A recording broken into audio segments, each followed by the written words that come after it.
Hello, everyone. Welcome to this webinar entitled Christian-Muslim Diplomacy, Gestures and Words, European Ambassadors and the Mamluk Sultanate. My name is Miriam Wagner. I am the Executive Director of the Woolf Institute, and I'm also the Editor-in-Chief of this magnificent journal here, Al-Mazak, which is the journal of the Society for the Medieval Mediterranean. And the subscription of the journal comes with the membership of the society, and I'll talk about the society in a second. This is the oh, there was something funny. All good. This is the 7th webinar that we're doing in a series of collaborations between the Woolf Institute and the Society for the Medieval Mediterranean. And we also have a few partners on board. We have the CSIC IMF, we have the University of Liege, and the Medieval Studies Research Group at the University of Lincoln. Quite a few of you have been to these webinars before. We recognize quite a few names of colleagues and students, but of those of you who haven't been to these webinars, the Woolf Institute is a research institution in Cambridge. We focus on religion and society. We combine our research with teaching, with public education, and with policy work. And we also pride ourselves as a place where difficult conversations are taking place. So please have a look at our website and our YouTube channel to check out the work that we're doing here in Cambridge. And now I'll put on my other hat as the Vice President of the Society for the Mediterranean. The Society was founded in 1997, and it is dedicated to all aspects of the academic study of the Mediterranean, of history and culture, from the 5th to the 15th century. And we foster cross-cultural and interdisciplinary investigation and encourage debate on cross-pollination within the medieval Mediterranean. So if you want to become a member, the membership form is available on our website, so please have a look. And again, I cannot praise our journal enough. It's one of the best journals in the field. And we also encourage submissions of articles. So please have a look at the website and at the journal. A quick introduction of how this webinar works. We have a Zoom webinar audience live here with us.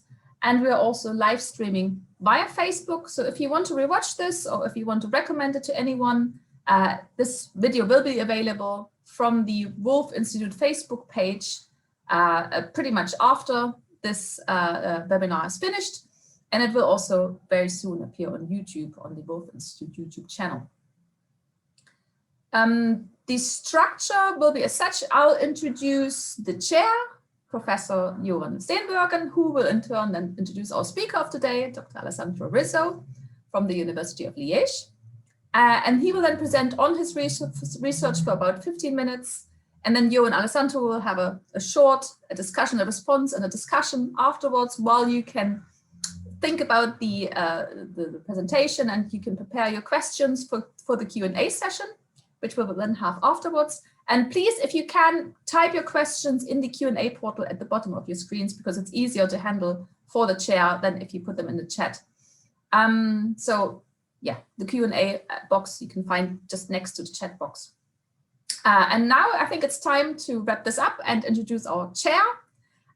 It's an immense pleasure for me to introduce Professor Johan Steenbergen from the University of Ghent, who is one of the 2 co-presidents of the Society for the Mediterranean. You will have seen Antonella as our usual chair. She's been doing fantastic work chairing the past sessions, and today it's time for our other co-president to also chair a session. He's also my predecessor as editor of the journal Al-Mazak, so he's been through that treadmill too. That's what we share. And I'll hand over to you, Jo. Thank you very much, Miriam. Welcome to everyone. Nice to see many familiar names on our list of participants, and also to see many names that I'm not familiar with yet, but I look forward to these chats and engagements and having nice discussions after our presentation here today by Dr. Alessandro Rizzi. Alessandro obtained his PhD from the Universities of Liège and Aix-Marseille in 2017. And his dissertation was entitled Le Lys et le Lion, diplomatie et échange entre Florence et le Sultanat Mamluk, début 15e, début 16e siècle. In 3 volumes, it discusses in the greatest possible detail the relations between Florence and Cairo in the 15th century. Alessandro currently is a postdoctoral researcher at University of Liege, where he works in collaboration with our colleague Frédéric Boudin in a research project on diplomatic relations between Cairo and the Latin West. I think Alessandro may well be considered one of today's major experts of the documents that have been preserved in Florence and had informed about relations between Cairo's sultans and various leaderships in the Latin West. In today's webinar, he will present his research on one of the less familiar and more exciting specimens in this corpus of texts, a letter of instruction to Florentine envoys to Cairo from the summer of 1422. Alessandro, the floor is all yours. Thank you. Thank you to Miriam Wagner, Antonella Liuzzo, and Jovan Stenbergen. Hello to everyone. I would like also to thank the Society for Medieval Mediterranean and the Woolf Institute. Now I try to share my screen. So today I would like to deal with the instructions given by Christian powers to their ambassadors sent to the Mamluk Sultanate. In particular, I focus on the instructions given by the Republic of Florence to the first envoys sent to Cairo, and I'll try to compare some aspects of this document with similar documents. Several European states established relations with the Mamluk Sultanate, which ruled Egypt, Syria, and part of Arabia, the holy cities of Arabia, between 1250 and 1517. And these ties were maintained and established for different reasons. In general terms, from a diplomatic point of view, the relations between the Mamluks and the Christian North Mediterranean states can be divided in two chronological phases. In a first phase, when the Mamluks were at war with the Crusader powers, the documents that regulated the exchanges were truces, armistices in Arabic then. And in a second phase, after the fall of Acre in 1291, we had a new state of peace, and the Mamluks, the Mamluk Chancery, resorted to other kinds of documents to manage the relations, in particular letters and decrees. For several decades, the researches dealing with exchanges between the Mamluks and the European states have focused on the implications of the exchanges, and they have only marginally addressed the issue of diplomatic dialogue and its instruments. Only over the recent years, scholars have returned on the documents, the documentary material, but also to other aspects of diplomacy, shedding a new light on these aspects. In particular, the forms of diplomacy and the documents are the study of these aspects are the main aims pursued by the historiographical trend known as New Diplomatic History.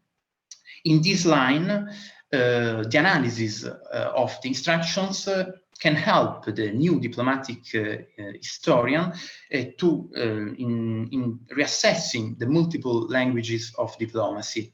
Indeed, these documents contain a lot of information about the instruments of diplomacy, written and oral communication, the exchange of gifts, the rituals, and other interesting aspects. Concerning in particular the instructions given by Christian states to ambassadors sent to Cairo, only 15 documents are preserved, or better say known. These documents have been published in editions that date back to several decades, and that often do not present a detailed analysis of the sources and the content of the instructions. Focusing now on the instructions given to the first ambassadors sent by the city of the Liege, Florence, and to their the envoys Carlo Federici and Felice Brancacci in 1422.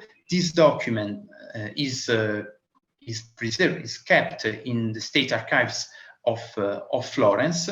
Here you can see the editions, and this document has been also recently translated. And this document represents the only preserved instructions given by an European state to the first ambassadors sent to Cairo. Analyzing this document, I would like to focus on 4 aspects today. Firstly, the instructions given to Brancacci and Federici provide information about the intentions and the factors behind the embassy.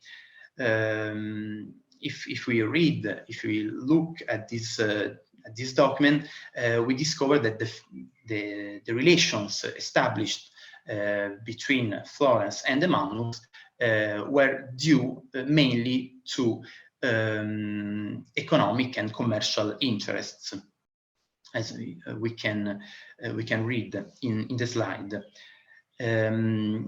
At the beginning of the 1420th century was attempting to take its place in the Levantine trade after having conquered Pisa and obtained the control of its ports, Porto Pisano and Livorno.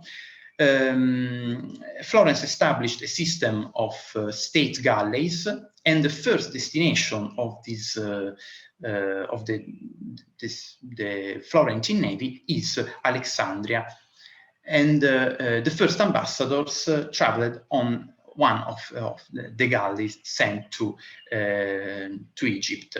The Florentine merchants had frequented the harbors and the emporia of Egypt and Syria for several decades, but only at the beginning of the 400, Florence could pursue an independent policy in Middle East and could establish a direct relation with the Mamluk Sultanate. For this reason, the first ambassadors were sent.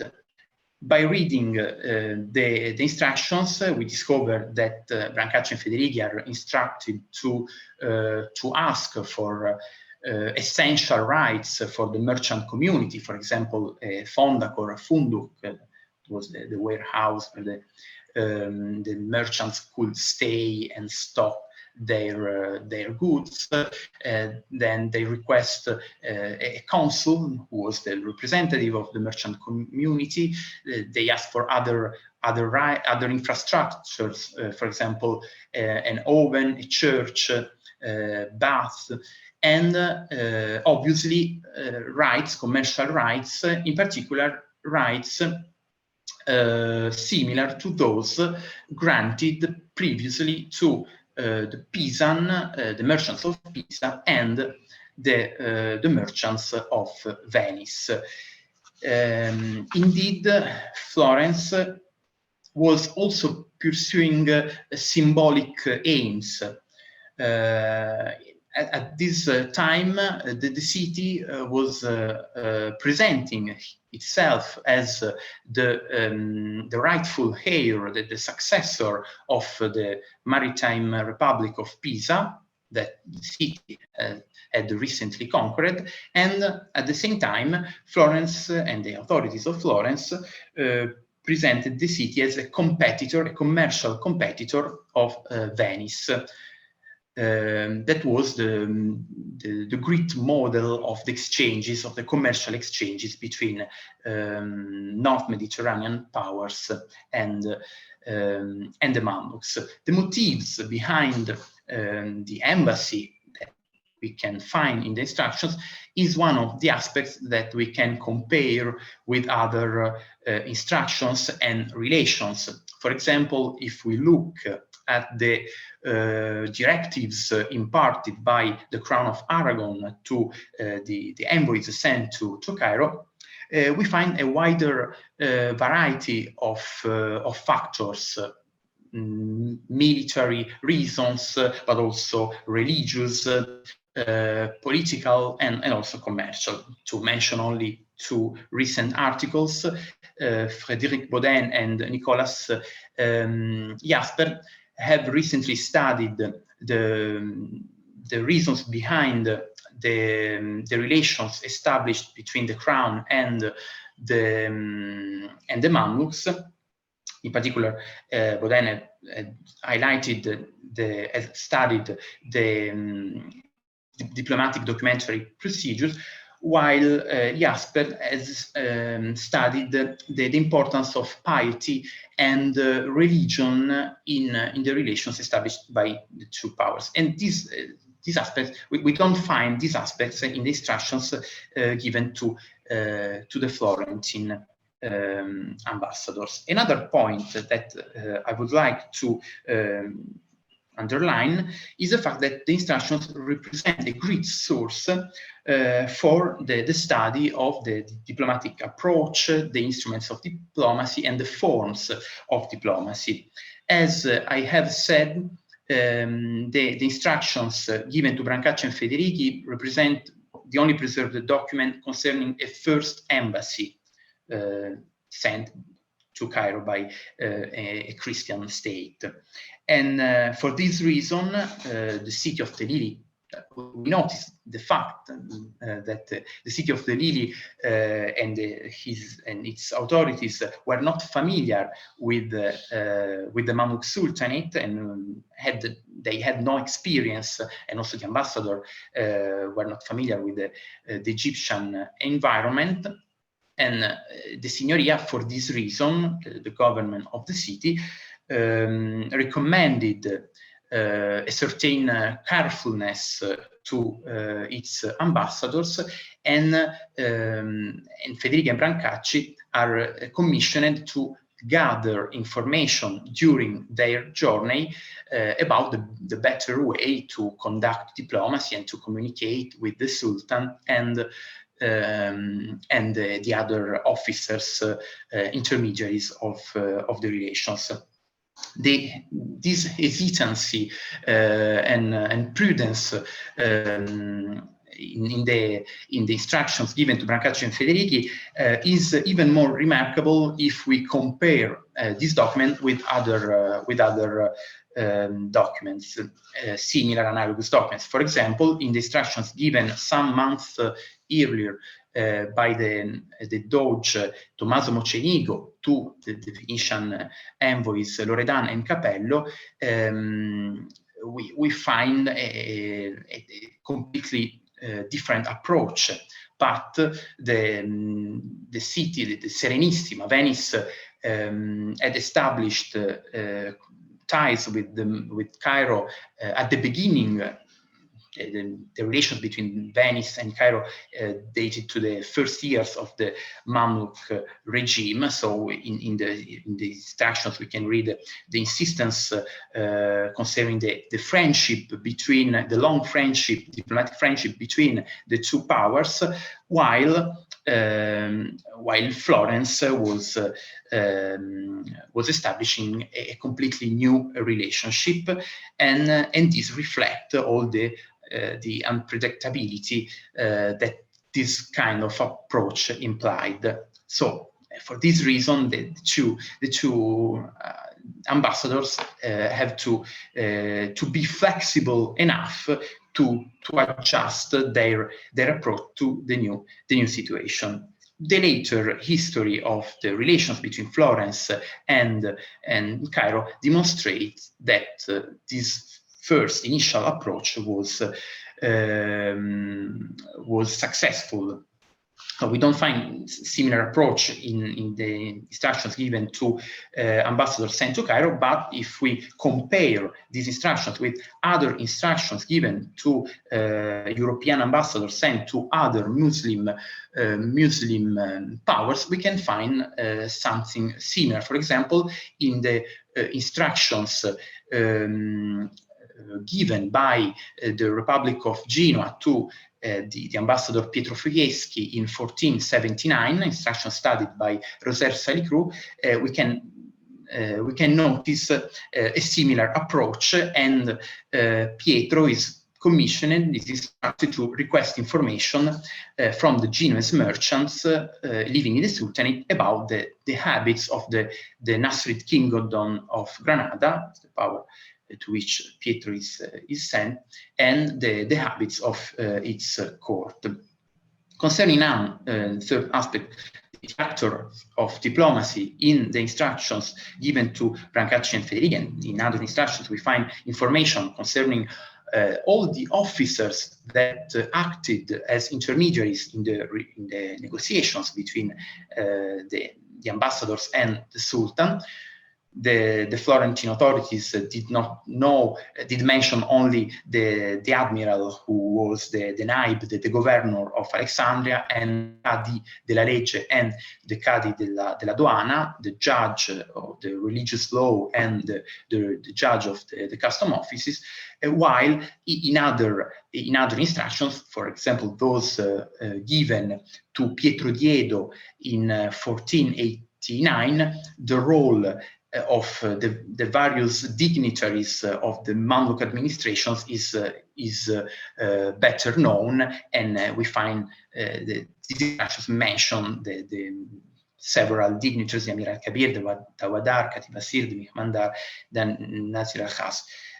Later, if you want, we can better define the characteristics of these functionaries. The last aspect that I would like to deal is the fact that the instructions provide information. For me, is the most interesting aspect, because I study mostly the documents and the documentary material. And the instructions provide information about the documents that marked the several stages of the embassy. And for this reason, the instructions proves as testimonies for reconstructing, for example, the itinerant archive of the ambassadors. In particular, in the instructions given to Brancacci and Federighi, we find some information concerning the cover letters presented that the two ambassadors should present to the Sultan, the document listing the commercial rights of Pisa that Brancacci and Federighi bring with them to request similar rights, and then the safe conduct. The Signoria did not know the exact diplomatic nature of the document or the documents allowing the freedom of movement and trade to foreign merchants. So for this reason, the only thing that they say is that Brancacci and Federighi should make sure that everything is set in writing, so the importance of the written document. But then, thanks to the preserved document, preserved in Florentine archives, or the references to other documents that we find in the Florentine archives, we can know the exact nature of this document, allowing and enabling the merchants to conduct trade. We have an original letter sent by Sultan to the Republic of Florence, document that is linked to a veritable network of other documents.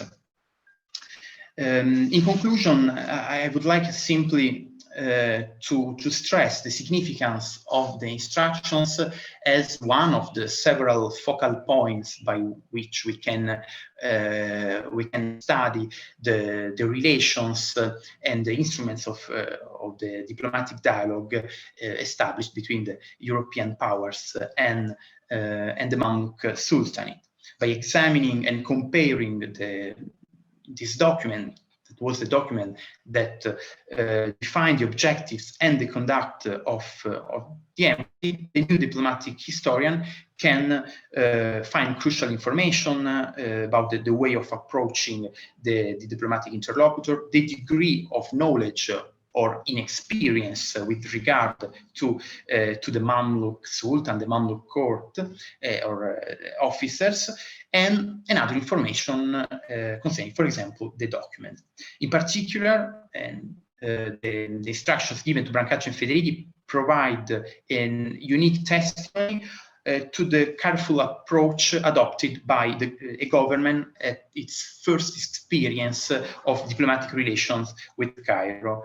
And this document well shows the effective balance that then was effective between the accuracy and the resolution by which the authorities of the city imparted their orders to the emissaries, and on the other hand, we notice all the adaptability and the ductility of the actual words and gestures that Brancaccio and Federighi should use with the Sultan and the other actors of diplomacy in Egypt. Thank you.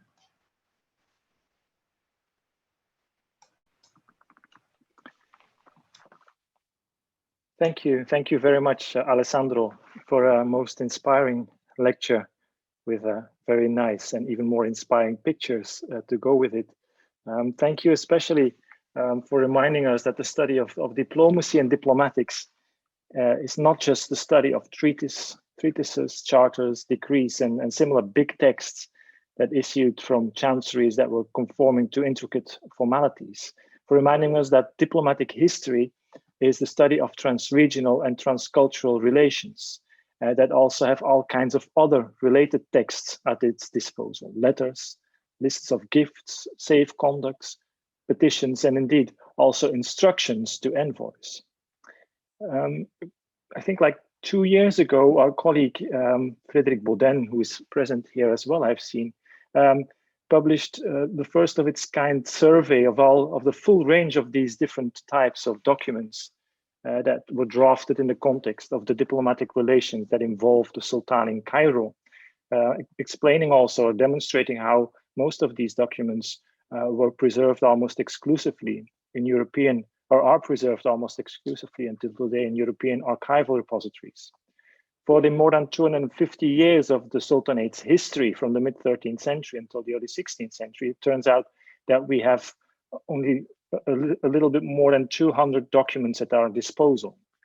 But interestingly and importantly for today's presentation of Alessandro is the fact that one of the major repositories of these documents can be found in Florence. These where as Frédéric demonstrates, as Alessandro has demonstrated in his PhD research, we have like 32 letters, decrees, instructions to envoys, and indeed also petitions that are preserved in Florence that are related to Florence's direct commercial relationships with the Sultanate from the 1420s onwards in particular.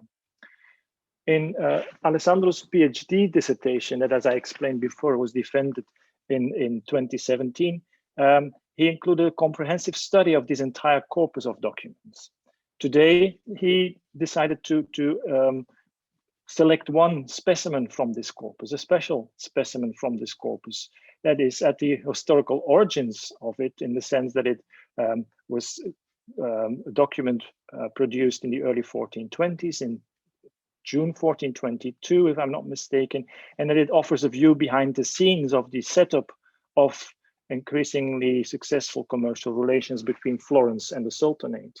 But also interesting because it offers insight into the details and instructions that are given to these two envoys, the instructions to establish a legal as well as a practical framework to enable new Florentine participation in the Indo-Mediterranean trade networks that were increasingly controlled by the Sultan in Cairo, by the Sultan's agents in Alexandria at the Mediterranean side of the Sultanate, and in Jeddah at the Red Sea and in the Indian Ocean side of the Sultanate. So inspired by a new diplomatic history approach, Alessandro demonstrates here that these instructions inform about how much more was at stake, I think, than profitable commercial deals only. How this was also about local politics and rivalries involving Tuscany as well as the wider Mediterranean. Alessandro explains how these instructions also inform about the wider complexity of any diplomatic interaction. All kinds of intermediaries, a complex web of letters, legal documents, and long-standing practices, and many different interests all circulated around any diplomatic mission, including that of Florence's two envoys in the summer of 1422. As the instructions demonstrate, this created many anxieties and uncertainties, especially for a new player in this field such as Florence. The success of this endeavor depended, therefore, as Alessandro suggests, more on the ability of these two envoys to adapt, to improvise, and to negotiate than on any strict instruction from their Florentine overlord. Diplomacy, indeed, may appear as a game with fixed rules, but those rules were never necessarily appreciated in similar ways by all the game's players. Adaptation, accommodation, and negotiation with and within the dynamic formal and informal frameworks of these rules were as much part of the game as any abidance by them was. At the same time, the medium was at least 3/4 of the message. Fatimid historian Michael Brett explained now 20 years ago in a publication on Fatimid diplomatic correspondence between Cairo and North Africa. By stating that the median was at least 3/4 of the message, Brett, who is an emeritus reader at the history department of SOAS in London, he referred here explicitly to his former colleague, John Wansbrough, and his seminal book, Lingua Franca in the Mediterranean, which was published in 1996. In this book, Wansbrough reconsidered his own mid-20th century research of political and commercial agreements between Italian city-states such as Venice and Florence on the one hand, and the Sultanate on the other, but on a much wider, longue-durée scale of long-standing Mediterranean connectivity.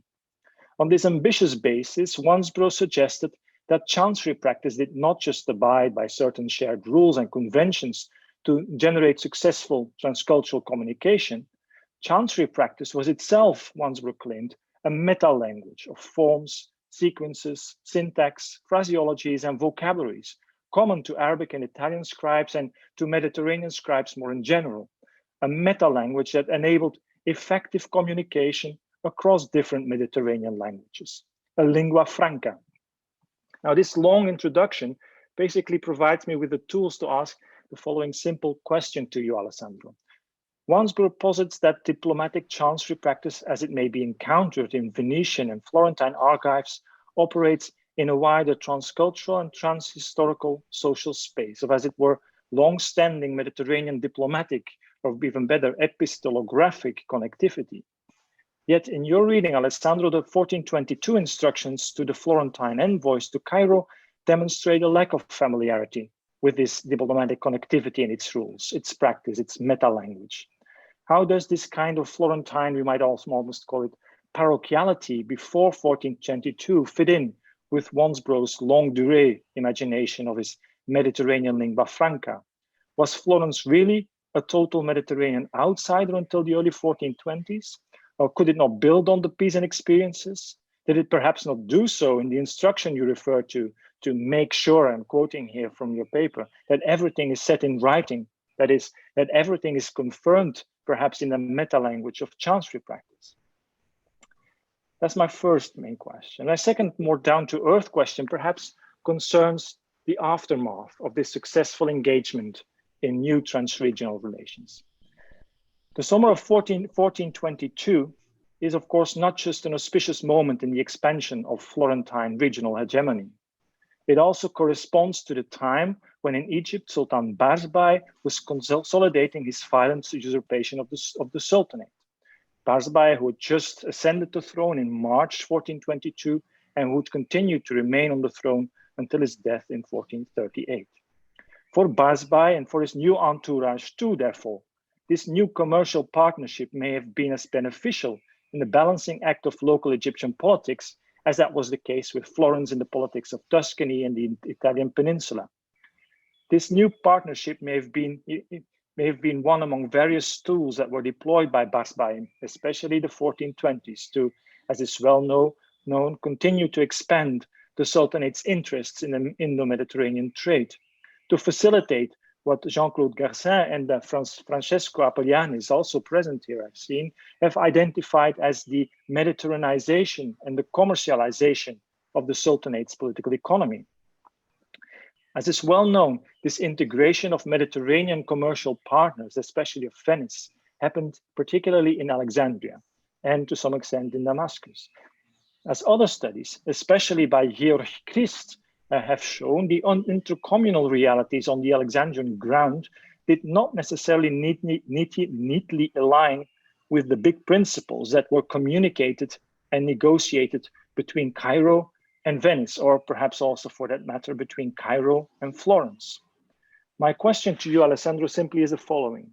How did the successful negotiations of the summer of 1422 work out on the Alexandrian ground, and also apparently in Damascus, given the decree that was set up regarding Florentine rights and that was addressed to the governor of Damascus? How did Florentine merchants become involved, and how did they compete with or relate to long-standing Venetian or other commercial networks and interests in the Sultanate? So before opening the floor to questions of the audience to Alessandro in general, so please start using the Q&A box for this, I would be very grateful, Alessandro, if you could briefly respond to these two questions of mine. First, whether the early 1420s really meant a sudden change in Florentine's participation in Wansbrough's lingua franca of Mediterranean chancery practice, and secondly, regarding the further history of Florentine merchants' activities on the Egyptian and Syrian grounds in Alexandria and Damascus. Thank you for your questions. Concerning the archival practices and use of documents, I would say that the knowledge of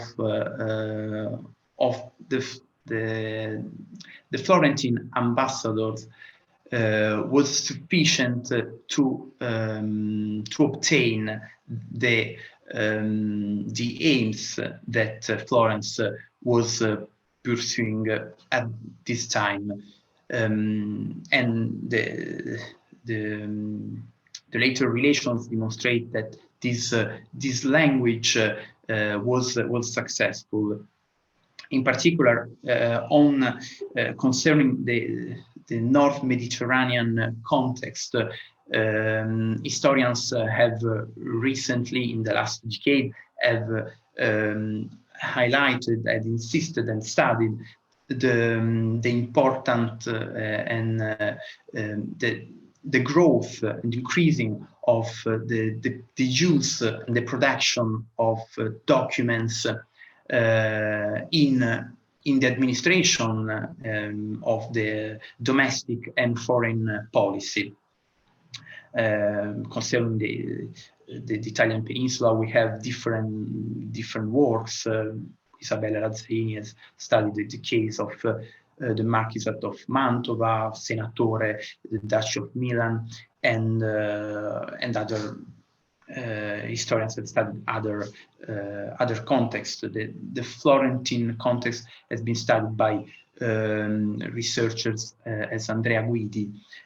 And in particular, the researchers that have studied the case of Florence. Florence is one of the most significant and studied case in this increasing in the use of the written word for the administration of the state and the communication with the foreign states.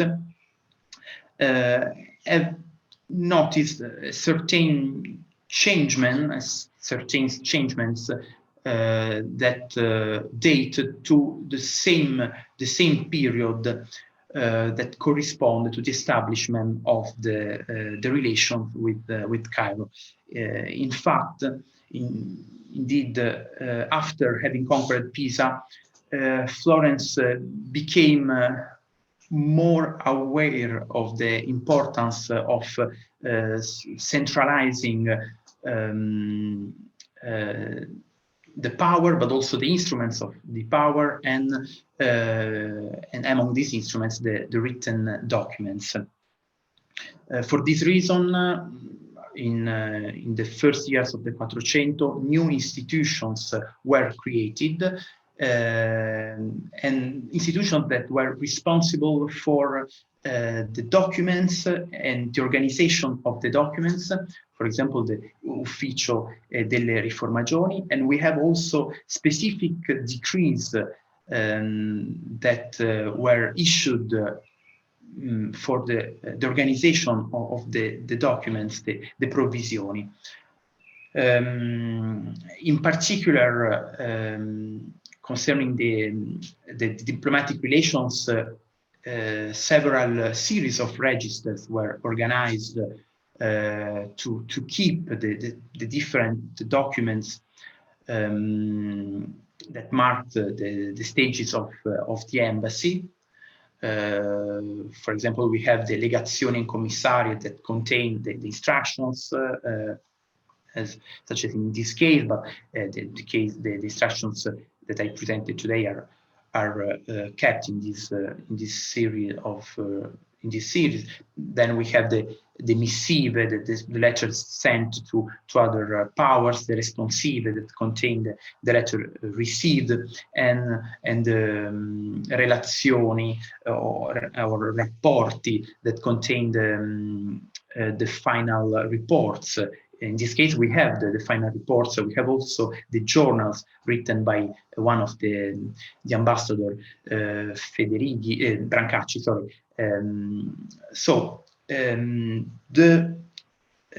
The reasons behind this better organization of the use of the written word are various. I can mention simply two reasons. One, that this centralization, and another one, the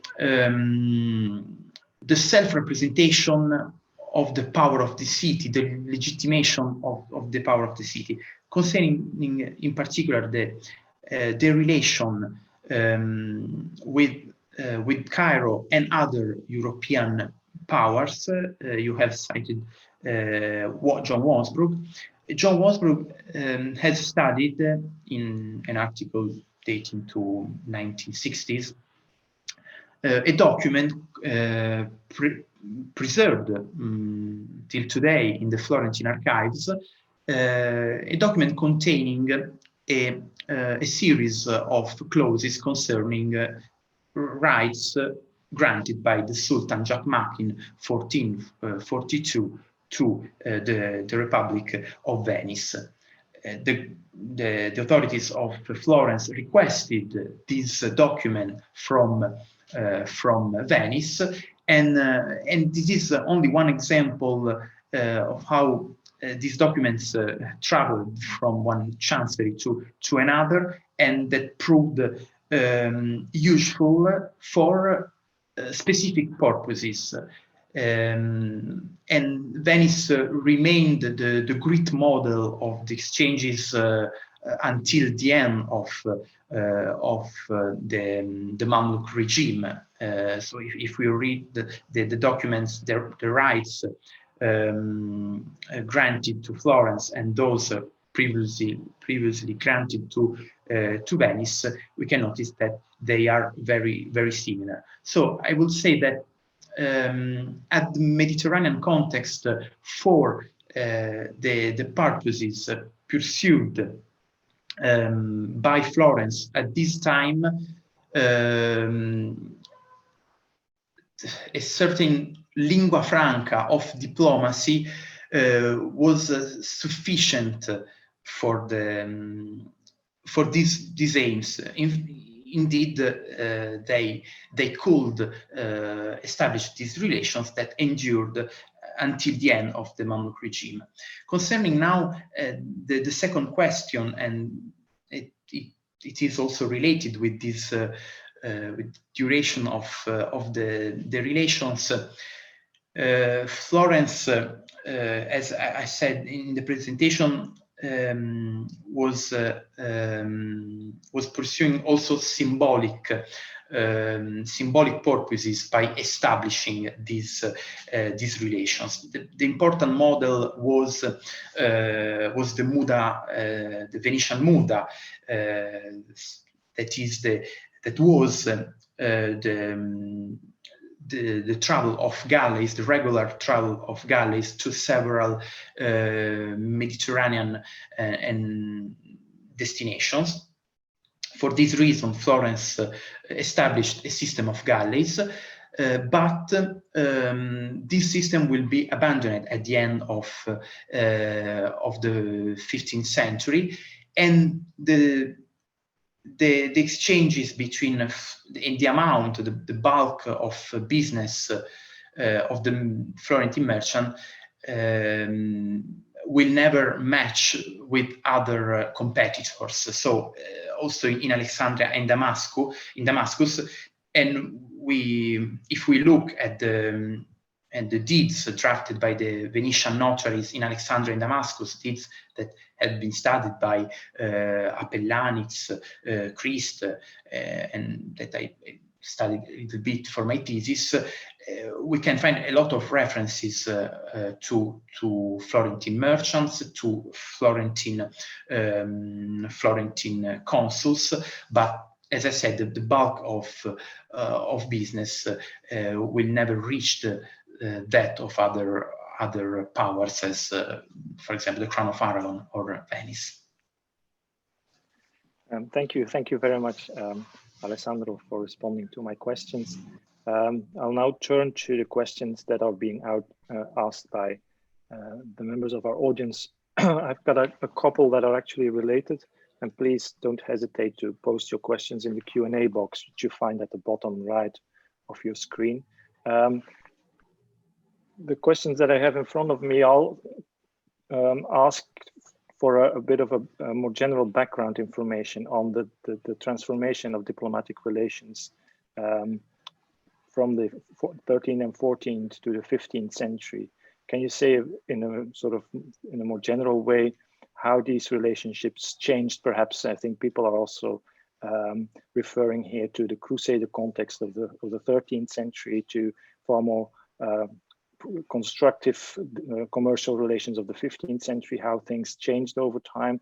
And a related question that I see in the Q&A appearing here has to do with the models, the diplomatic models, or the models of chancery documents. To what extent the early models of the 13th century of Sultans Baybars and Kalawun continued to be referential in the later periods. Can you please respond to these two questions of continuity and change in the long term, both formally and in terms of the relations themselves? Yes, thank you. I've said that we can notice a changement before and after the fall of Acre and the end of the Crusader kingdoms in Syria and Palestine, because before the relations were regulated by truces that are documents. A hudna is a specific document with specific characteristics, is a bilateral, it implied a bilateral negotiation. It had to be signed by the two parts, and this document concern mainly military issues, but over time the Hudan started to present also other questions as commerce or other aspects. After this, the fall of Acre and the real military conflict, also the practice, also the documents used by the Mamluk Chancery, the Diwan al-Din Shah, changed. We have some Hudan, but they are very rare. And I don't say that that we don't have conflicts after this period, because we have, for example, the problems concerning Catalan piracy, or the conflicts that are provoked by the problems between the Republic of Venice and the Mamluks for the forced sales of spices. But the documents that are used by the Chancery are mostly decrees and letters. So, for example, in this case of the embassy that I have presented today, if we read the Mamluk Chancery Manual, Al-Kakashandi, Al-Sahmawi, we can read that this the safe conduct was granted by a specific document with specific characteristics, the Aman in Arabic. But if we look at all the extant documents preserved in European archives, also the original documents, but also the translations of Arabic documents, the documents that present the characteristics of the Aman as described by Al-Kalkashandi are very rare. In contrast, we have a system based on a letter that was sent, as in this case, to the authorities, the ruler of the European state, and that summarize the rights granted, but all the rights were listed in other documents that were decrees sent to the governor of Alexandria and Damascus to present the decisions of the Sultan to these governors. But then from these documents were transcribed, and the copies of these documents were sent to Florence, for example, but we have also documents of this kind in Ragusa, in Venice, for the Crown of Aragon, the situation is a little bit different. We have also only letters, but for Ragusa, Venice, and Florence, we have the copies of the decrees that fulfill the function of authentifying the decisions of the sultans. And it is the reason why in the European archives we find documents in Arabic that were produced and drafted and sent to the governors of Alexandria and Damascus. Thank you very much, Alessandro, for providing us with this wider background information. I have a couple of very interesting questions in the Q&A listed now. Unfortunately, we're sort of 5 to the hour, so that means that time is slowly running out for the live session, at least, or for the session that is being recorded. I'm going to go on a first come, first served basis, and with the first question that appears on my list, which is a question regarding the way in which Florentines knew about the Mamluk system of government and vice versa. To what extent did the Sultanate in Cairo know about the Florentine system of government? How much did they know about each other, and to what extent did they act or react upon that? At the beginning of the relations, obviously the Florentine authorities did not know the system of government and the political system of Cairo, and it was the same thing for the other side. But we find a description of Florence and something concerning the political system of Florence in Makrisi. some lines. So later, at some point,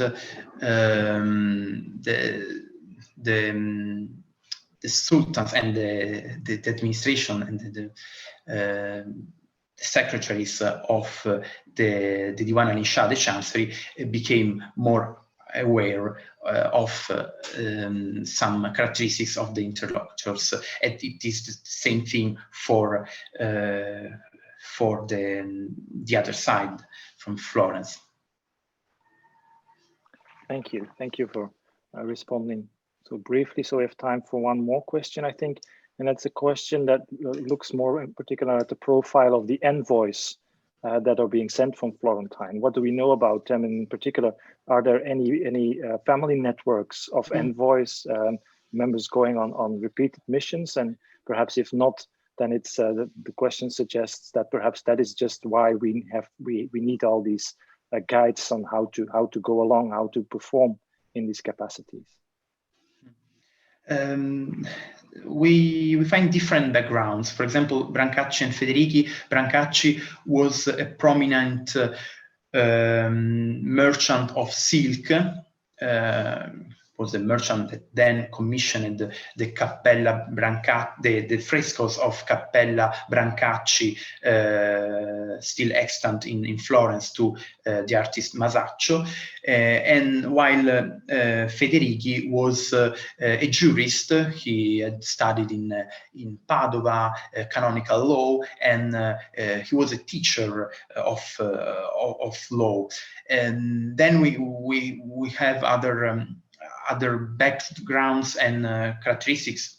We in the history of the Florentine Mamluk relations, we can find consul that acted as diplomatic intermediaries, for example, Mariotto Squarcialupi. We have also a captain of a galley, Giovenco della Stufa, who was a captain of the galley, but it's the same family of the ambassador sent some decades later, Luigi della Stufa, to the Sultan Qaitbay.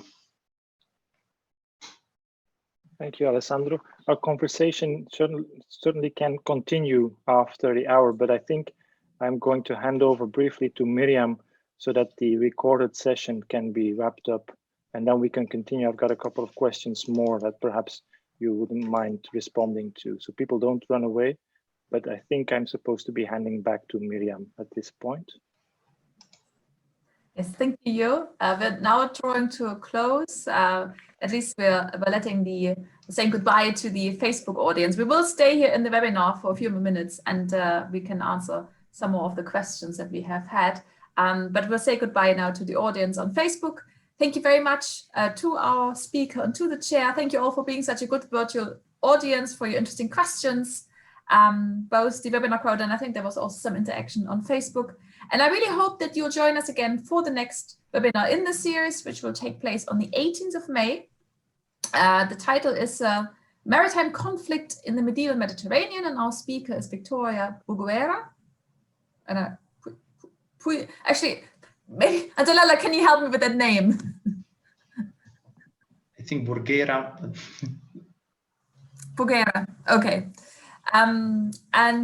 Yes, so that's on the 18th of May. And we're now saying goodbye to everyone on Facebook. See you very soon. Stay safe and bye-bye.